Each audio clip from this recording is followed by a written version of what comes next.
about the building codes. Can I talk to you about that?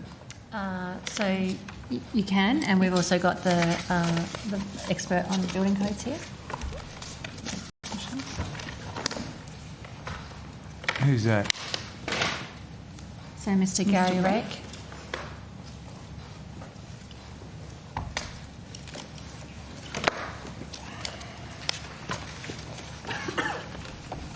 How are you going? Good. When was the last... He'll take that on notice too. Take it on notice. Take it on notice. More obfuscation. Now, when did the last round of the NCC get done?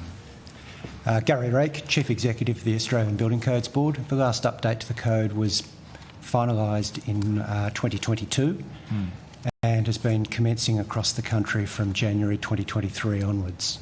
So it varies state by state.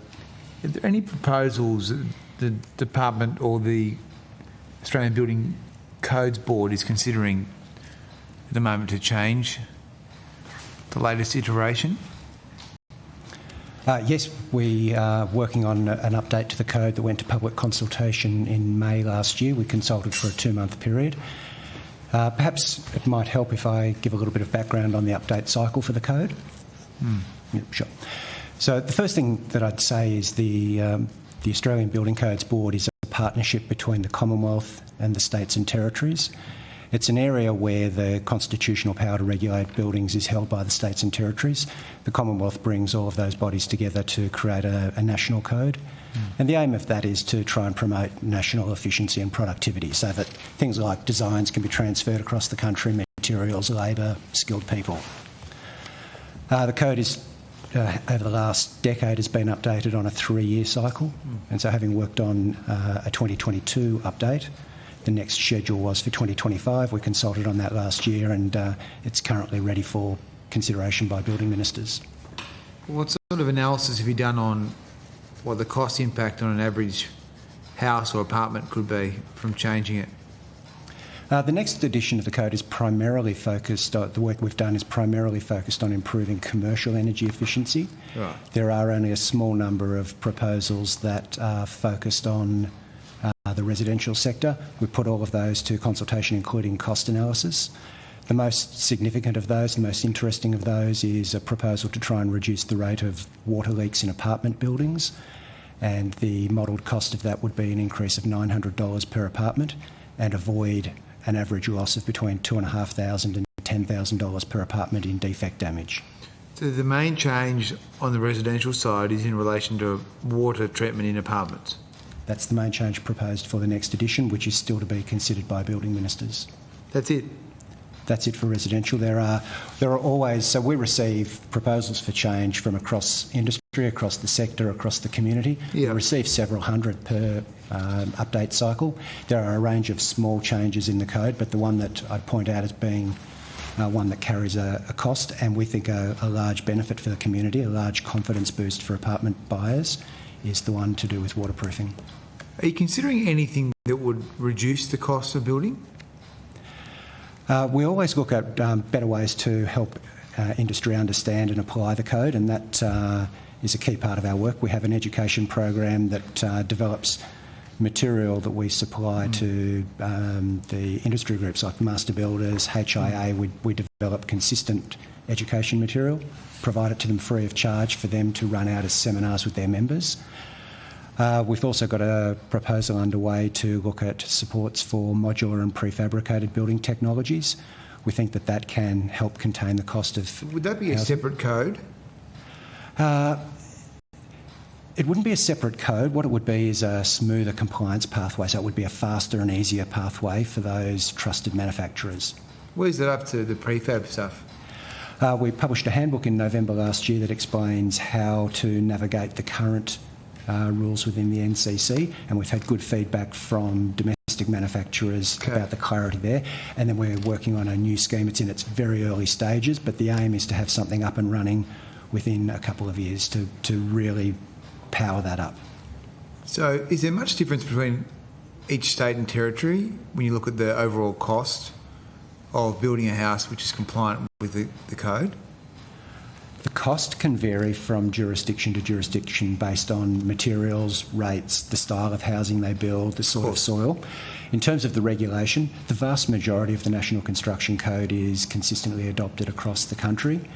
There are variations from state to state that will depend on their local environment, Yeah, I their understand local that. community and economic needs, but the vast majority is consistently applied.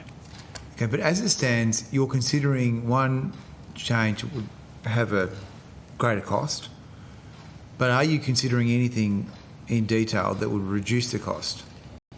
So just to be clear, Mr. Rake talked about it might have a greater upfront cost, but Yeah. on average would reduce the cost to Well, apartment owners who are subject to leaks and water damage. I understand so that, but it's on a net present value calculation, Sure. your average building owner would be better off. but we're in a, as you know, period of very expensive to build houses and uncommercial in many cases, which is why there's been a massive collapse in housing supply, one of the reasons, sadly, under this government.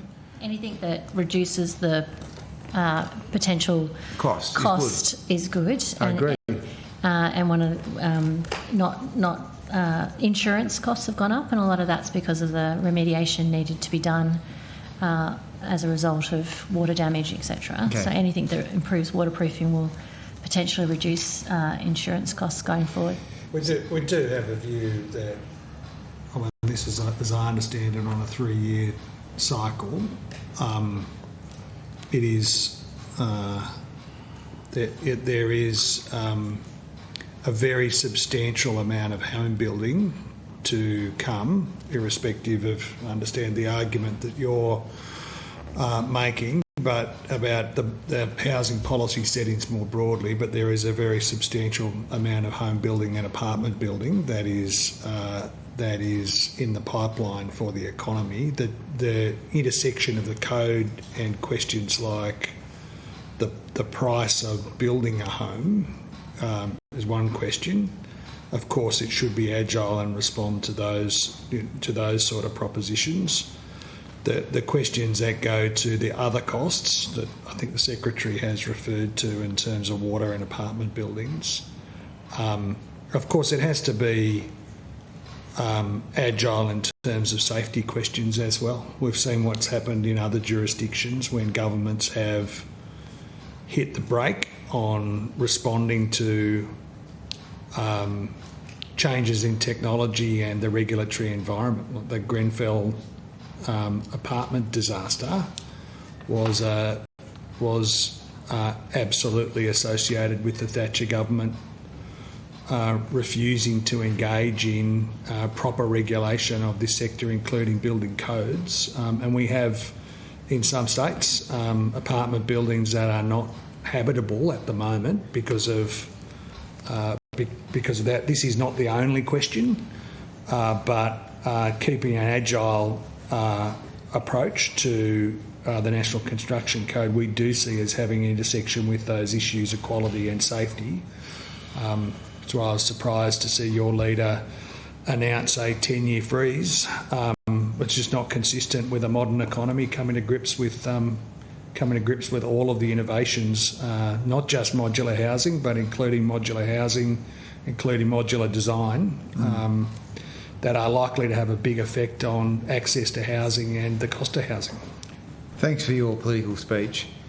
So, Mr. Rake, what sort of engagement have you had with builders, people who actually build houses, in the development of future codes?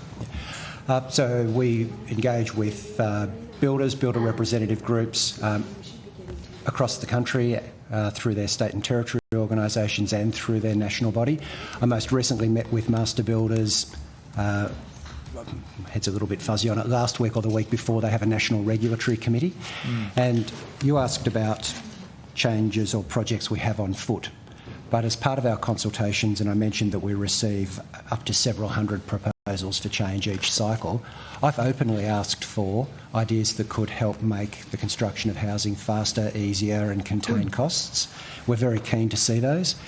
Just this week I met with a a group of architects and builders, a very small group, who have got an idea they'd like to bring forward that could support faster and easier redevelopment of medium density, low rise development in existing suburbs. Yep.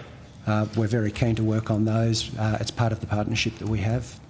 So you were the CEO of the Building Codes Board, is that right? I'm the CEO of the Building Codes Board. I'm appointed as a senior executive of the Department of Industry, and then I work to support the board. The board comprises 18 members, including representatives of industry. And the states? And the states and territories. Okay, so how many times have you met with Minister O'Neill, who's the Housing Minister? My accountability is through the board. The board is accountable to building ministers. I haven't met with Minister O'Neill. You haven't met with her. Has her department or her office asked you for ideas for how you could cut the cost of construction of new houses? We work with our colleagues across government, and that includes the other agencies that have an interest in housing, including the housing team within Treasury. Very specific question. Have you been asked to put forward ideas that would help cut the cost of construction during this housing crisis? So, No. as part of the general operation of Sounds like a consideration. no. So I'm happy. I mean, we're happy to take it on notice because there's the building board. There's also the department that does most of the policy work, linking to other components of the government. There have been the government has announced a series of housing policies, all of which have been worked through the usual processes of government consideration, and we would have provided input on those housing policies as they were worked up. So, there's different parts of the department that work on that, and it has been a focus. Let's see what you come back with, but it sounds like a no. But let's see what you come back with. Thanks.